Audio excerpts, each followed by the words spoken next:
Peace party people, this is Let the Record Show. My name is Mike Pizzo. My name is Warren Peace. This is where your favorite artists talk about your favorite songs. Today our guest is Talib Kweli. How are you, man? What's up? How y'all feeling? I'm good. I'm good, man. So what we did is like you gave us a list of your favorite songs of all time, and then we went record shopping and picked up everything. And now we're gonna kind of go through those records and talk about those songs and why they're special to you. Well, I gotta qualify that list. That was a list of my favorite songs, like at that given moment, because you know if you listen to a lot of music, you know it's fluid. It throughout time you might have whatever mood I was in when I sent you that list. Those are the songs I was feeling. So at that very moment. Yeah. Okay. All right. Follow me into a solo, get in the flow, and you can picture like a photo. Music makes This is Eric B. and Rakim, Follow the Leader. Classic, 1988.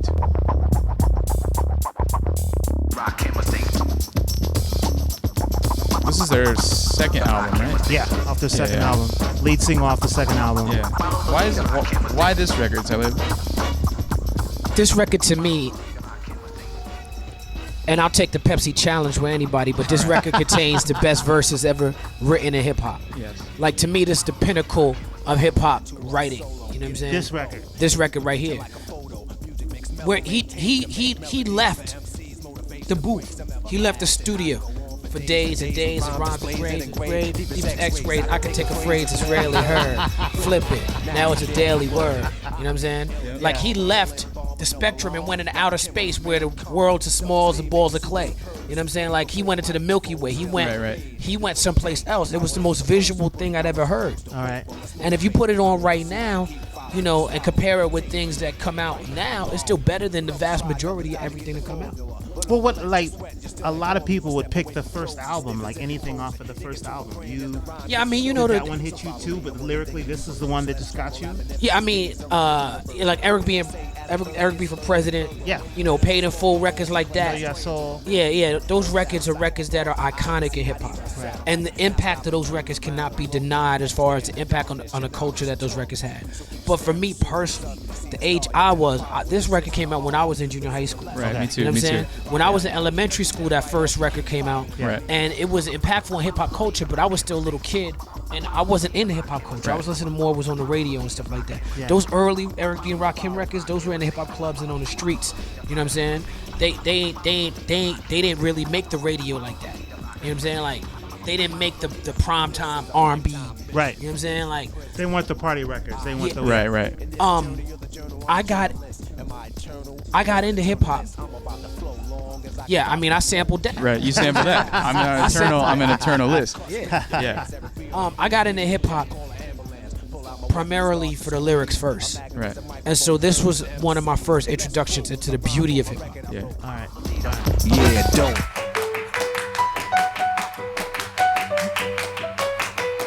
All right. So next up we have Nina Simone, Pastel Blues, which includes Sinner Man, which you actually sampled for Get By.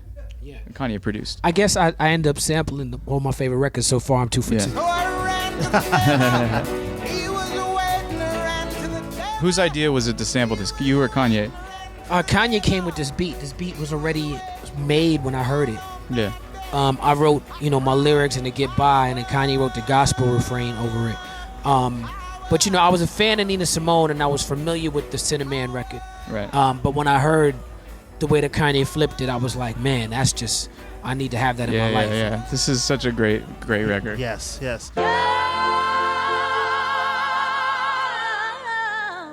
All right, on the next record. All right, so this is a great moment to transition because we have Aretha Franklin, Young, Gifted, and Black, which is a cover of a Nina Simone song. And I'm curious, like, what's your cut on this record? Well, Nina and Aretha are my two favorite singers. Right. And I find myself to have a powerful connection with them. I think these records were in my house when I grew up. Mm-hmm. Okay. The intro to this, To Be Young, the whole intro to it, for me as a young black child growing up in the 70s in New York City, to hear this intro was powerful to me. The singing intro. So not only was it powerful, but then when the beat drops, is so incredibly powerful. I grew up with the intro just being so inspirational to me. It's. I'll tell you what it is. It's DJ Premier. Gangstar. It's Gangstar. 92 interlude. It's 92 interlude. Off of Daily Operation. I was on. I had to think for a second. It was Gangstar 92 interlude. Wait, let's see if we can find it. Right. No. Right about. Young Gifted and Black. Oh, Young Gifted and Black was the intro, right? But there's another aspect to it. Okay. Go ahead. So not only was it the sample for the 92 interlude, Gangstar shit, because like for me, Premier, that was everything for me when that dropped. Right. And to know where the samples came from, because like I said, these records was in my house. Right. So to hear Premier sample records that was in my There. In this whole world, you know. Talib stops mid-sentence. You're gonna hear it in a second. Hold on. now. Gifted and Black. That's like the Black national anthem for us. You know what I'm saying? And then John Singleton in Higher Learning. Yeah. When Tyra running around the track. You know what I'm saying? Yep. He dropped this, and she started running and picking up the pace when the beat dropped. You know Yep. what I'm saying? Just for me, seeing that visual of a movie where they were physically combating white supremacy in that movie. Yeah. And they were dealing with academics. And this record came out. So you grew up hearing this record in your house. No, It's someone's. coming? Oh, okay. Again. Yep, there it is. There it is. Primo. About the same time when the Marvin Gaye, Trouble Man was coming out. What's going on? The James Brown. I'm Black and I'm Proud. Like, so it's that whole movement around that. Yeah, I mean, look what she got on the cover, son. Like, look. Yeah. No makeup and none of that. I mean, maybe makeup, but it's to look natural. Yeah. You know what I'm saying? Very dope. And actually, there's something else. We have I mean, to talk that's the about, name of the album. We have to also talk about briefly Big Daddy Kane, Young Gifted and Black. That's right. We didn't even get into that. Which is not even a sample of this not- record, yeah, but but- it is like an incredibly dope song. I mean, That Jay-Z redid. Jay-Z Yes. did it too, yes. Wow. Yes, he did. All right.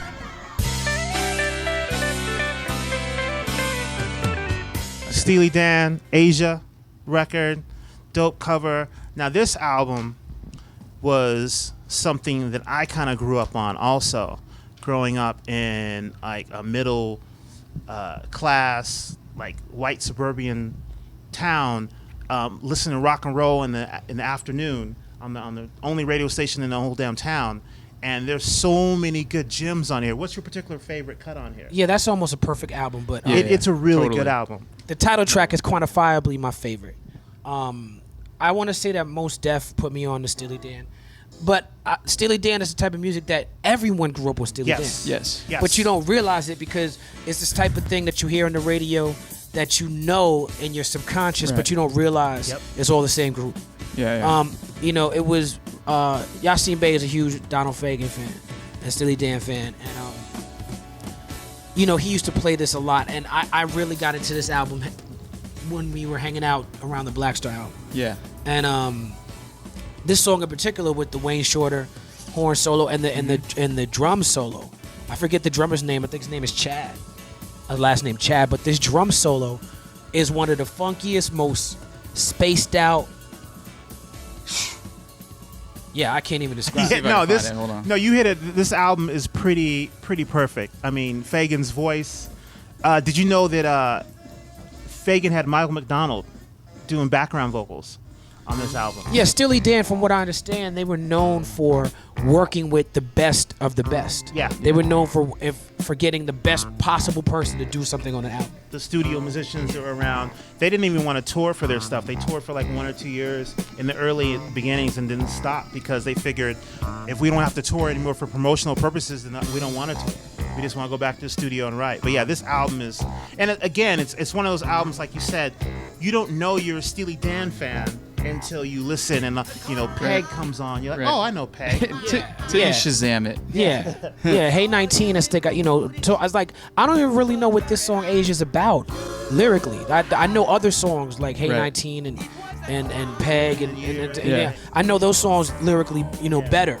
But the Black Cow, the Uptown Baby sample. Yeah. The Lord Tariq and Peter Gunn's Uptown Baby is probably the most familiar sample on this. I mean, been played to death. And they simply just took the loop and like basically rode that loop and had a huge hit record. That's all they needed to do. Yeah. And then the other one that's great on here is the De La Soul I Know, that's on Peg, which Peg in itself is just one of the best songs ever.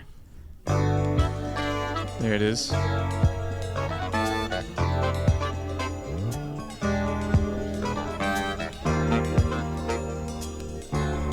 This is, you can still play this in a live set, like when you DJ. Oh yeah, absolutely. Yeah. So good. Yeah. Perfect, like end of the night song if you're spinning a club, like you know. The arrangement, his voice, everything was really good. This was, yeah. Such a the classic. De La part's coming. Yeah.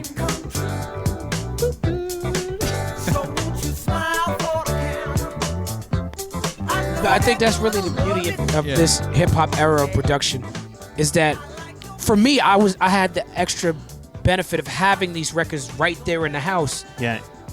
And I heard them before. It just took a couple of times. Like I would hear the De La I Know I Love You Better, and I knew I liked it, but I didn't know why. Right. And then it took a couple of times, and I'm like, that's that record. Or I would look at the credits, like Steely Dan Asia. My father got that. Yeah. You know, and it connected me to that music in a way that I wasn't connected to it. It's really interesting because groups back then were kind of going like, okay, we're going to take something that's like a little more obscure, and then it'll be just familiar enough that it will be a hit record. But then it's like it was taken a step further when like you had Naughty by Nature sampling Jackson 5 and basically taking something super familiar, you know? I think back then it was the art of the dig, definitely. Yeah. You know, people started out with like a lot of Funkadelic records and James Brown records because those were the easiest, those were the funkiest. Yeah. But then I think as it expanded, when you had Marley Marl branch off into Pete Rock, and then Pete and Premier and Diamond D and Show and all of them was competing with each other. Yeah. Right. It became about, well, why would I do something that's obvious? Right. And it went so deep into that chamber. Yeah. To where that's where Digging in the Crates came from. Totally. It's like, are we gonna do our best to not be obvious? Right. And then Tribe Called Quest came in with that's where the jazz samples came Right. from. Because the jazz samples weren't obvious. Nope. That's when we started getting the bass lines with the jazz bass lines with the you know, let the rhythm hit them. You know what I'm saying? Like stuff like that. Because they were trying to not be obvious. Right. But the reason why Naughty hit Right. is because KG wasn't in that circle. Right. He was in Jersey doing his thing, Right. kind of making R&B records. Yeah. And he was like, oh, hip hop, I could do that. Yeah. You know what I'm saying? So he was like, they just sampling? Like, okay. Like, and he didn't have, he broke the rules. Right. There was a rule. We used to frown upon that. Like when right. you take an obvious sample, you'd be like, oh, they're fucking Right. sampling this. But like, sometimes a rule breaker, like Right. Kanye would come in, and I remember Kanye meeting High Tech, Yeah. and being like, yo, I be using your drums. Right. That used to be a cardinal sin. Right. But Kanye was like, I take these drums Right. and I'll make my own thing out of these drums because I didn't grow up in those circles. Right. You know what I'm saying? Right. I didn't grow up with those rules. No, that's how. You know, I'm from Chicago. We ain't play pause. Right. You know what I'm saying? That's hip hop right there. Flavor in the flute, watch the sniffing, so a sack of shows in demand. I read the diction from the second page. All right, so this is Clear Lake Auditorium, which this De La song, I Am, I Be, that you requested is actually on Blue Mind State. But That's correct. this Clear Lake Auditorium EP was like a promo-only EP that they put out on Tommy Boy, like just for DJs, and sent it out. And it's like, this is kind of like the holy grail of De La records. But they reissued it like bootleg, I think. And so like now everyone can get it. But when this came out, I mean, talk about that, Warren. When it came out, I think actually Fat Man Scoop I think sent it just to me. I think he was working on Tommy Boy then. Yeah. And it came out, and they didn't really tell you it was coming. It was just boom, something was in the mail. This is after Balloon Mind State. This right? was. It was because It I was? remember. Yeah, because I feel like honestly, it was. I cannot remember. Okay. Yeah, I can't remember, but I just remember getting it, going, "This is nice." Like, wow, you guys really did this one. Like, Right. this is cool. And I just kind of, it's one of those records I knew not to play. I just kind of put it in the corner and said, Right. I'm just gonna hold on to this for a while. But after about a couple weeks and going to a couple conventions, you started figuring out that they only pressed up 500 of these, and you were one of the ones that got them. Yeah. So it's definitely one. And what was the cut he liked on it? I Am, I Be. Yeah. Yeah, I Am I Be was just a anchor of Balloon Mind State for me. Can't see those grooves on the clear vinyl. Oh yeah. Yeah. That's one of the reasons that you Oh, didn't that's in take the it. woods. You didn't play in the clubs. 'Cause Yeah. you couldn't see what- All right. what happened to Shorty No Mas? She work in Philly. She does like parties. She works for the NFL. I think. Yeah. Oh, nice. Because I remember when we heard her on this and maybe one other cut on that album, we were like, okay, where's the Shorty No Mas album? You know? Yeah. And then, Yeah. No, I mean, this was De La. De La, to me, I grew with De La. You know what I'm saying? Like, De La came out when I was in junior high school, and I was first into hip hop. By the time they came with this album, they had just, they're talking about the breakup of the native tongues. Right. It's more somber. It's leaving the boundaries of hip hop. Like they had this whole issue with sampling, and the whole thing, they got sued for the sample. Right. And now they're working. They go from sampling James Brown, and now we have Maceo Parker on the record. Right. You know what I'm saying? To Right. me, that was a huge deal. Nice. Right. Yeah. You know what I'm saying? Yeah. The poetry on here. yeah. Trees fall so I could play ground with my ink. Right. You know what I'm saying? Like, Yeah. Yeah. and Pasta News talking about his family history. These are things that I had never heard in a hip hop record. Right. Right. All in one record. Yeah. Yeah. Yeah.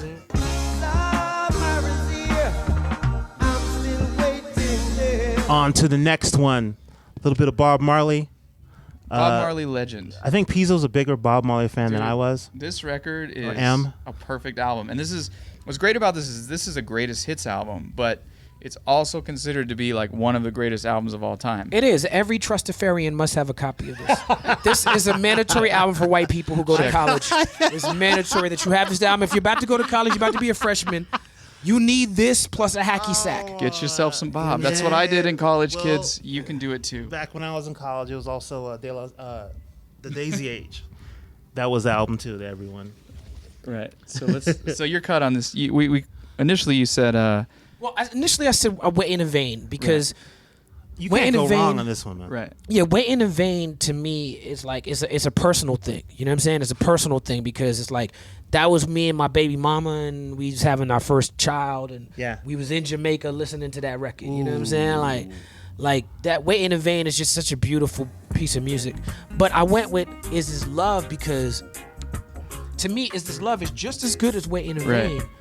But Is This Love for some reason work in any setting? Like you was Right. talking about Peg, you could drop Is This Love in a club. Yeah. Right. It's a straight love Oh tune. yeah. It's a straight, It's a banger. Yeah. but you could drop it in a club. Yep. Like, and you could drop it at any moment. Yeah. You know, if you know how to DJ. Right. You know what I mean? Like, Right. you know, it's one. You know, if you know, Sync button ain't gonna work for that one. yeah, you know, it's when I say you could drop it at any moment, I mean if Right. the prerequisite is you have musical knowledge already. Right. You know what I'm saying? But man, it just Yeah. this record makes so much sense. In Jamaica. This one takes you to Yeah, Baby Jamaica. Mama. It makes. Well, Wait in a Vein is the one that makes me think Right. of Jamaica. Okay, okay. This one makes me think of everything. Yes. You know what I'm saying? Yeah, and I say like it's like this one, like you feel the sun on you. Like when you hear it, it's like you feel like you're You outside. feel like you're walking Right. down What the I street. what I feel is puppy love. What I Yeah. feel is with a roof right overhead, with the shelter of a single bed. Right. He's talking about when you're in love and that's all you have. Right. Right. You don't have shit else. Right. All you have is love. Yeah. We don't have anything. We'll share everything. Right. You know what I'm saying? But Jah provides. Yes, You know what we I'm will saying? be all right. And then, is this love that I'm feeling? And he's like he's like I have to know. I got to. Yeah. Know. It's a necessity. You know This what I'm is saying? this is definitely a courting record. Like if you're trying to court a lady, yeah, like this, you yeah. play this right here. Awesome. And actually, every song on this album, like just to You reiterate, can't go wrong. this entire album is perfect. Every song on this album is, I mean, it is really hard to choose because, I mean, even jamming, you can play jamming in the club. You know, you can play. Yeah, you No can Woman, play. No Cry. Like, Home is filled with pain, and it might not be here we such have a bad Gil Scott-Heron's idea. "The Revolution Will Not Be Televised" LP, which includes one of Talib's favorite songs, "Home Is Where the Hatred Is." Yes, Yeah, and this is an amazing track. it is amazing. Yeah, it's very bittersweet. The first time I heard it was Esther Phillips' version, Yeah, which I think is still an excellent version. But I mean, this was Gil Scott writing from his heart. right. You know what I'm saying? And this Gil Scott was a friend of my family's at the very end, and it's a very personal record. Yeah. What he's talking about. I had never heard. This might be one of the most honest records I've ever heard. Yeah, And it's a record that humanizes addiction Yeah. in a way that I had never heard musically done. Did you hear this when you were growing up or later in life? And yeah, I wasn't familiar with Gil Scott's version when I was growing up. I was working in the bookstore. Okay. And when I was a teenager, 17, 18 years old, in Kiru Books, and one of the other employees had a mixtape that had the Esther Phillips version on it. And I used to play that mixtape over and over again. Like, I really do. And the way she sings the words, Yeah. I felt like that was her song. Right. You know what I'm saying? And then I remember somebody came in and somebody hit me. He's like, that's Gil Scott-Heron. And so I went and I found the Gil Scott. And I was a fan of Gil Scott, but I didn't know this song. So this was when I was 20, 21 years old when I first really heard this song. Mm-hmm. So I grew up listening to Gil Scott, but not this particular song. And Kanye sampled this track on Late Registration, I think, right? It's like Home. I forgot the name. Is this the one where Common is rapping? I don't know, but remember. basically, like he lifts that whole. Yeah, it's like, Common. It's not, he don't even rap on it. It's Common rapping. Yeah, on it. he just takes the Yeah. whole he uses it as like an intro and then like chops it and puts That's right. it in and. Common busts a sick ass verse on it. Yeah. And then additionally, I want to mention that Kanye sampled another Gil Scott track, which I can't remember now, but it was. Yeah, Lost in America. Yeah. Who Will Survive in the World. America? Lost in the World. Kanye had a special. I think there might be one more as well. Yeah. Kanye had a special musical connection with Gil Scott in a similar way that I had a musical connection with Nina Simone. Yeah. All right. Have you ever heard the Tiesto remix of Lost in the World? No, I haven't. Okay, but I'm so gonna check it out. there is a Tiesto remix. I did not know that. I mean, this is just some nerd shit. There's a Tiesto remix of Kanye's Lost in the World, and like he leaves the Gil Scott-Heron like speech in. So like in the middle of this like big room EDM pumped up version of Kanye's song, you have Gil Scott, and I'm just going like, now you can play Gil Scott at Hakkasan. That's dope. Yeah. Have you ever heard the Jamie? Is it double X to it? XX? Yeah. But the Gil Scott with the Rihanna. I didn't Over to hear- Take Care? I actually saw it when I went shopping last night when I was trying to finish. It's brilliant. Yeah. It's good? It's brilliant. I saw that. But because I it's didn't- the Take Care beat, Yeah. but with Gil Scott singing on it. Oh, sweet. Yeah, which you could play at the Yeah. club. I gotta get that one. Timeless music never dies. This is clear evidence of that.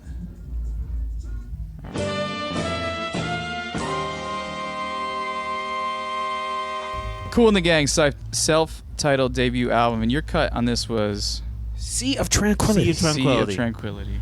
Let's cue this in. Well, tell me about this record, Qual. Cool in the Gang is one of those groups that can do jazz and funk and soul and do everything. And they're such an important and pop. They're such an iconic group And they're known for two songs. for Most of Joanna, America knows them for two songs. Joanna and Celebrate I was gonna say Celebrating Too Hot. and Jungle Love. Hollywood Okay, Swing. they're known for four songs. They're known. Okay, for 5 songs. Summer Lovin'. Summer Madness. Okay, Summer these are 6 songs.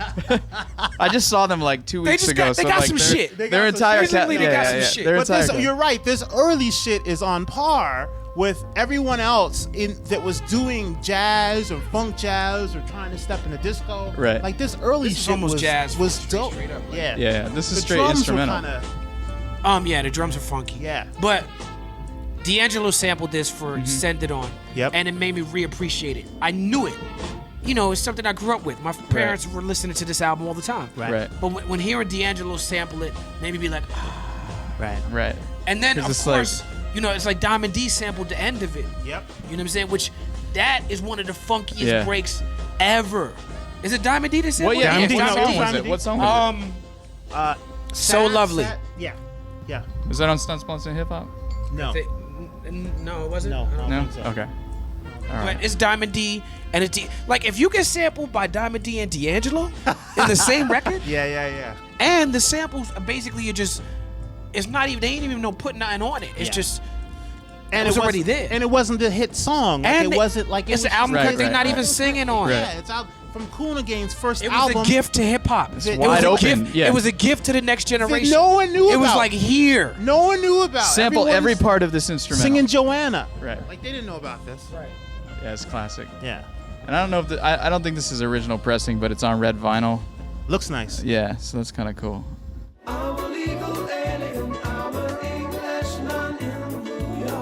Sting, Nothing Like the Sun LP, and this has Englishman in New York. I want to read you what it says on the back here. It says, I wrote Englishman in New York for a friend of mine who moved from London to New York in his early 70s to a small rented apartment in the Bowery at a time in his life when most people have settled down forever. He once told me that over dinner He looked forward to receiving his naturalization papers so he could commit crime and not be deported.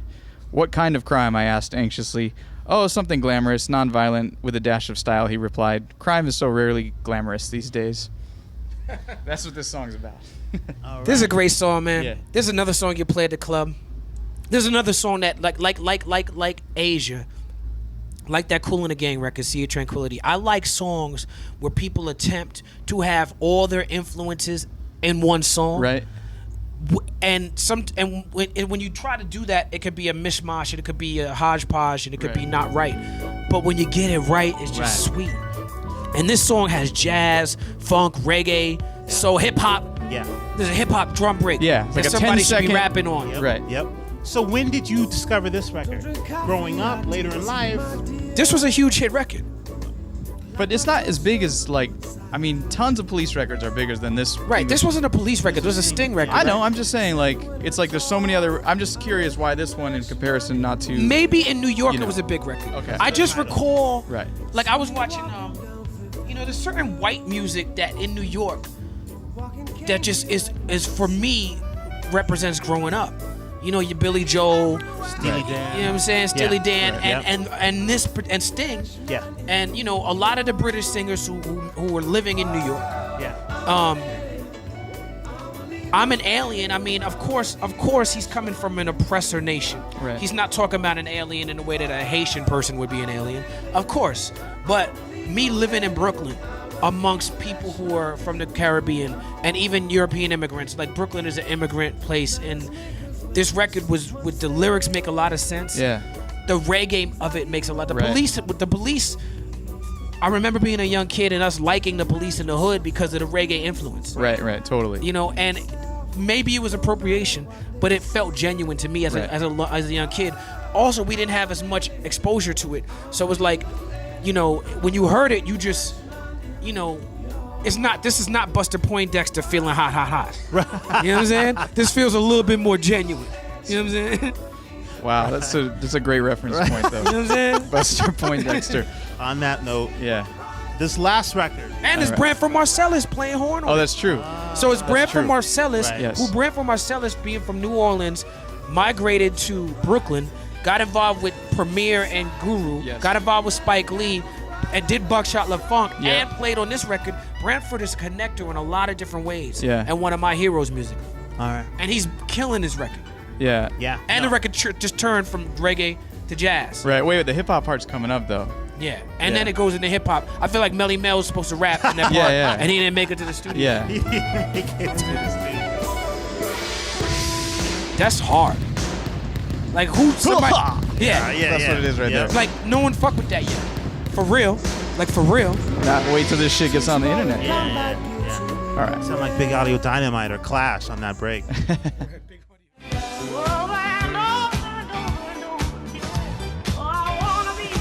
Oh! All right, Odyssey, Inside Out. Yeah, this is This last one. Okay. All right, let's put the sleeve right there. Now, see, Odyssey was another, the Native New Yorker record was a record that also felt like, and Odyssey wasn't a white group, but it was a group that was this disco group. Right. So a lot of white people was liking these Odyssey records. So when did you discover this one? This record is a classic New York, like KTU before KTU was the station. WBLS when they used to play disco. This is a record you heard later at Friday, Saturday nights Yeah. in New York City growing up. Yeah.